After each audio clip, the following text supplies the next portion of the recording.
ಶಿವರಾತ್ರಿ ದಿವಸದಲ್ಲಿ ಯಾವ್ಯಾವ ರಾಶಿಯವರಿಗೆ ಏನು ತೊಂದರೆ ಆಗುತ್ತೆ ಅಂತ ಹೇಳ್ತಕ್ಕಂಥದ್ದು ಅತಿ ಮುಖ್ಯವಾಗಿ ಶಿವರಾತ್ರಿಯಲ್ಲಿ ಯಾವುದನ್ನು ಏನು ಮಾಡಬೇಕು ಏನು ಮಾಡಬಾರ್ದು ಅಂತ ಹೇಳ್ತಕ್ಕಂಥದ್ದನ್ನು ನೋಡಲಿಕ್ಕೆ ಹೋಗ್ತಕ್ಕಂಥದ್ದು. ಶಿವರಾತ್ರಿಯಲ್ಲಿ ನಾವು ಯಾವ ರಾಶಿಯವರಿಗೆ ಹಿಂದೆ ಮುಂದೆ ಆಗ್ತಕ್ಕಂಥದ್ದು ಅದು ತೊಂದರೆ ಆಗ್ತಕ್ಕಂಥದ್ದು ನೋಡಲಿಕ್ಕೆ ಹೋದರೆ ಕುಂಭ ರಾಶಿಯವರಿಗೆ, ಮಕರ ರಾಶಿಯವರಿಗೆ, ಮೀನ ರಾಶಿಯವರಿಗೆ, ಈ 3 ರಾಶಿಯವರಿಗೆ ನಾನು ಹೇಳಲಿಕ್ಕೆ ಬಯಸ್ತೀನಿ. ಯಾಕೆಂದರೆ ಈ ಒಂದು ಶಿವರಾತ್ರಿ ಆಗ್ತಕ್ಕಂಥದ್ದು ಕುಂಭ ರಾಶಿಯಲ್ಲಿ. ಕುಂಭ ರಾಶಿಯಲ್ಲಿ ಯಾರ್ಯಾರು ಜನನಾಗಿದ್ದಾರೋ ಖಂಡಿತವಾಗಿಯೂ ಕೂಡ ಯಾವುದೇ ಕಾರಣಕ್ಕೂ ಕೂಡ ಶಿವನ ನಿಂದನೆಯನ್ನು ಖಂಡಿತವಾಗಿ ಮಾಡಬೇಡಿ. ಅಥವಾ ಯಾವುದೋ ಒಂದು ದೇವಸ್ಥಾನಕ್ಕೆ ಹೋಗಿದ್ದೀರಾ, ಬಿಲ್ವ ಪತ್ರೆಯನ್ನು ತೆಗೆದುಕೊಂಡು ಹೋಗೋದನ್ನು ಖಂಡಿತವಾಗಿ ಮರಿಬೇಡಿ. ಖಂಡಿತವಾಗಿ ಮರೆತರೆ ಅಂದರೆ ನಿಮ್ಮ ಜೀವನದಲ್ಲಿ ಯಾವುದೋ ಒಂದು ರೀತಿಯಲ್ಲಿ ಅಶುಭ ಬರ್ತಕ್ಕಂಥದ್ದು ಆಗತ್ತೆ. ನೀವು ದೇವಸ್ಥಾನಕ್ಕೆ ಹೋಗ್ತಾ ಇದ್ದೀರಾ, ಪೂಜೆ ಮಾಡ್ತಾ ಇದ್ದೀರಾ ಅಂದರೆ ಒಂದಿಷ್ಟು ಬಿಲ್ಪತ್ರೆಯನ್ನು ತೊಗೊಂಡೋಗ್ಬಿಟ್ಟು ಆ ಒಂದು ಈಶ್ವರ ದೇವಸ್ಥಾನಕ್ಕೆ ಹೋದರೆ, ಈಶ್ವರನ ಆಲಯಕ್ಕೆ ಹೋದರೆ ಅಲ್ಲಿ ತೊಗೊಂಡೋಗ್ಬಿಟ್ಟು ಕೊಡಿ. ಖಂಡಿತವಾಗಿಯೂ ನಿಮಗೆ ಭಗವಂತ ಶಿವ ಯಾವತ್ತೂ ಕೂಡ ಒಳ್ಳೇದು ಮಾಡ್ತಾನೆ. ಯಾಕೆಂದರೆ ಮನುಷ್ಯನ ಜೀವನದಲ್ಲಿ ನಾವು ಪರಮೇಶ್ವರನಿಗೆ ಹೆಚ್ಚು ಪ್ರಾಶಸ್ತ್ಯವನ್ನು ಕೊಡ್ತೀವಿ.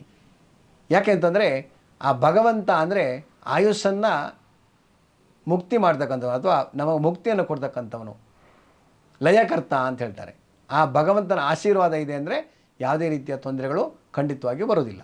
ಅದಕ್ಕೋಸ್ಕರವಾಗಿ ಯಾರ್ಯಾರು ಕುಂಭರಾಶಿಯ ಜನರಾಗಿದ್ದೀರೋ ಅದರಲ್ಲೂ ಕೂಡ ಶತಭಿಷ ನಕ್ಷತ್ರ ಮತ್ತು ಪೂರ್ವಾಭಾದ್ರ ನಕ್ಷತ್ರ ಮತ್ತು ಧನಿಷ್ಠ ನಕ್ಷತ್ರ, ಈ 3 ನಕ್ಷತ್ರದವರು ಯಾರು ಜನನಾಗಿದ್ದಾರೋ ಅವರೆಲ್ಲರೂ ಕೂಡ ಸಾಧ್ಯವಾದಷ್ಟು ಶಿವಾಲಯಕ್ಕೆ ಹೋಗಿ ಭಗವಂತನ ಸೇವೆ ಮಾಡ್ಕೊಂಡು ಬನ್ನಿ. ಖಂಡಿತವಾಗಿಯೂ ಒಳ್ಳೆಯದಾಗ್ತಕ್ಕಂಥದ್ದು ಆಗತ್ತೆ. ಅದಕ್ಕೋಸ್ಕರವಾಗಿ ಯಾರ್ಯಾರು ಕುಂಭರಾಶಿಯಲ್ಲಿ ಜನನಾಗಿದ್ದಾರೋ ಅವರೆಲ್ಲರೂ ಕೂಡ ಜಾಗೃತರಾಗಿ ಈಶ್ವರ ದೇವಸ್ಥಾನಕ್ಕೆ ಹೋಗಿ ಅಲ್ಲಿ ಭಸ್ಮವನ್ನು ಧಾರಣೆ ಮಾಡ್ಕೊಂಡು ಬನ್ನಿ. ಹಾಗೆ ಅದಾದಲ್ಲಿ ಯಾವ ಒಂದು ಪೂಜೆ ಮಾಡ್ತಾ ಇರ್ತಾರೋ ಅಲ್ಲಿ ಯಾಮ ಪೂಜೆ ಆಗಿರ್ಬೋದು, ಫಲಪಂಚಾಮೃತ ಅಭಿಷೇಕ ಆಗಿರ್ಬೋದು, ರುದ್ರ ಹೋಮ ಆಗಿರ್ಬೋದು, ಅಥವಾ ಮಹಾರುದ್ರ ಆಗಿರ್ಬೋದು, ಯಾವುದೇ ರೀತಿಯಾದಂಥ ಒಂದು ಕಾರ್ಯವನ್ನು ಅಥವಾ ಯಾವುದೇ ಶಿವನ ಸಂಬಂಧವಾಗಿದ್ದಂಥ ಸೇವೆ ಮಾಡ್ತಾ ಇದ್ದಾರೆ ಅಂದರೆ ನೀವು ಕೂಡ ಪಾಲ್ಗೊಳ್ಳಿ. ಅದರಿಂದ ನಿಮ್ಮೆಲ್ಲ ರೀತಿಯಾದ ಕಷ್ಟಗಳು ಪರಿಹಾರ ಆಗುತ್ತೆ.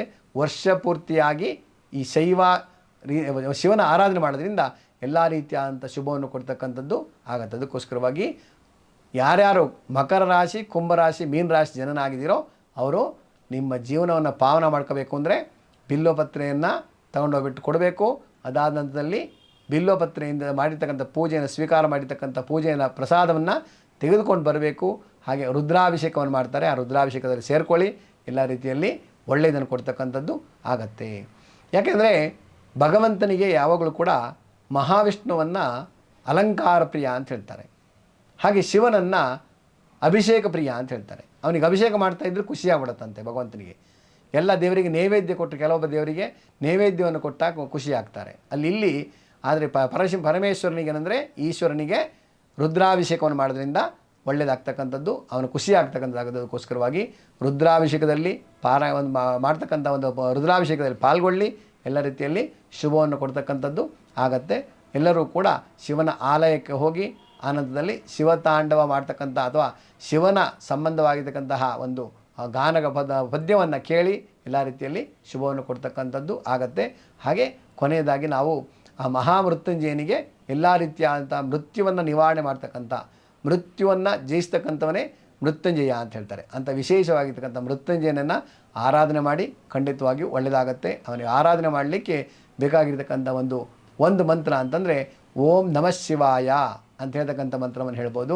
ಅದಿಲ್ಲ ಅಂತಂದರೆ ತ್ರ್ಯಂಬಕಂ ಯಜಾಮಹೇ ಸುಗಂಧಿಂ ಪುಷ್ಟಿವರ್ಧನಂ ಉರ್ವಾರುಕಮಿವ ಬಂಧನಾತ್ ಮೃತ್ಯೋರ್ಮೃಕ್ಷೀಯಮಾಮೃತಾತ್ ಅಂತ ಹೇಳ್ತಕ್ಕಂಥ ಮಂತ್ರವನ್ನು ಹೇಳ್ಬೋದು. ಇಲ್ಲಾಂದರೆ ಮೃತ್ಯುಂಜಯಾಯ ರುದ್ರಾಯ ನೀಲಕಂಠಾಯ ಶಂಭವೇ ಅಮೃತೇಶಾಯ ಶರ್ವಾಯ ಶ್ರೀಮನ್ ಮಹಾದೇವಾಯ ತೇ ನಮೋ ನಮಃ ಅಂತ ಹೇಳ್ತಕ್ಕಂಥ ಮಂತ್ರವನ್ನು ಹೇಳ್ಕೊಳ್ಳಿ. ಶಿವರಾತ್ರಿ ಎಲ್ಲರಿಗೂ ಕೂಡ ಶುಭವನ್ನು ಕೊಡಲಿ. ವರ್ಷ ಪೂರ್ತಿಯಾಗಿ ಬರ್ತಕ್ಕಂತಹ ಒಂದು ತಿಂಗಳುಗಳಲ್ಲಿ ಬಿಸಿಲು ಜಾಸ್ತಿ ಆಗುತ್ತಲ್ವ, ಆ ಬಿಸಿಲನ್ನು ತಡ್ಕೊಳ್ತಕ್ಕಂಥ ಶಕ್ತಿಯನ್ನು ಪರಮೇಶ್ವರ ಎಲ್ಲರಿಗೂ ಕೊಡಲಿ. ಒಳ್ಳೆಯದಾಗಲಿ, ಶುಭವಾಗಲಿ. ನಮಸ್ಕಾರ. ಕ್ಷಣ ಕ್ಷಣದ ಸುದ್ದಿಗಳಿಗಾಗಿ ಫ್ರೀಡಂ ಟಿವಿ ಸಬ್ಸ್ಕ್ರೈಬ್ ಮಾಡಿ, ಲೈಕ್ ಮಾಡಿ ಹಾಗೂ ಫಾಲೋ ಮಾಡಿ. ಹೊಸ ಸುದ್ದಿಗಳ ನೋಟಿಫಿಕೇಶನ್ಗಾಗಿ ಬೆಲ್ ಐಕಾನ್ ಮೇಲೆ ಕ್ಲಿಕ್ ಮಾಡಿ.